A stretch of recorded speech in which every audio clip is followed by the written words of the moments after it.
Just finished another proposal meeting, and I thought I'd just show you what a proposal meeting looks like, because quite often I find, I know that we used to do this. We used to be in the past, we'd just send the client the proposal and all the costings that we've worked out and saying, hey, here's your costings, this is what it costs. And quite often I've found that it can lead to a lot of confusion, a lot of misunderstanding, and you end up moving to a contract stage and two people on two different pages. So I'll just show you why we go through the proposal meeting now and what's so super important about it.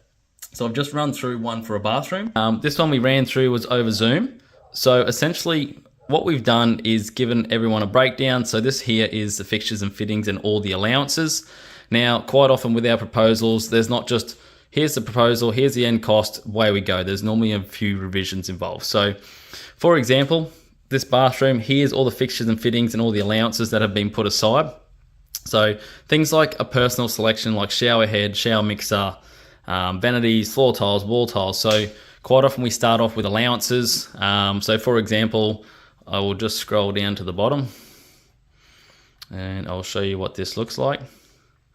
So here's the allowances for prime cost item, which is set up for basically a personal selection. So for example, a shower head, we put an allowance in for $330, shower mixer $220. And the idea of this is to give you an idea on costings on that first revision so that you're aware that, you know, there is shower heads that cost $30, there is shower heads that cost $1,000. Depending on what you pick, these get adjusted to suit that based on your personal selection. So same with floor tiles, we put allowances in for all of that.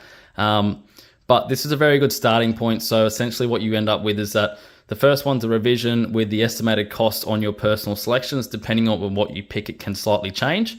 But the idea of this first revision is making sure that we're in the area with your costings and expecting to be on the same page. So, and just making sure budget and expectations are meeting up as well.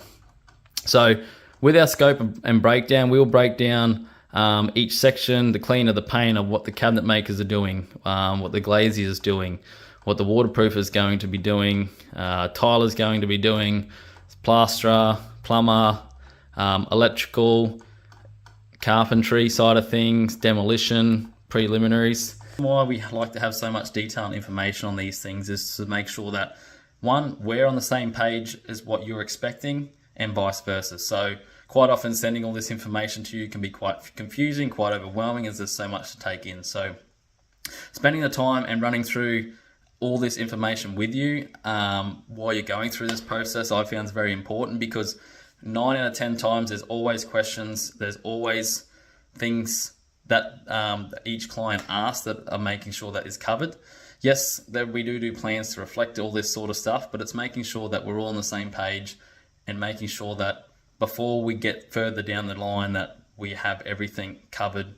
You know, the things that's missing, we can have the discussion now, add it in, make any changes, rather than having to do that halfway through a contract, which adds extra costs. So yeah, super important. I found it's more about communication, making sure that it's clear, it's explained well, and you understand what's going on. So hope this helps. That's just one little part of the background scene that happens when you're going through that stage of thinking of renovating or building before we get to the building work. So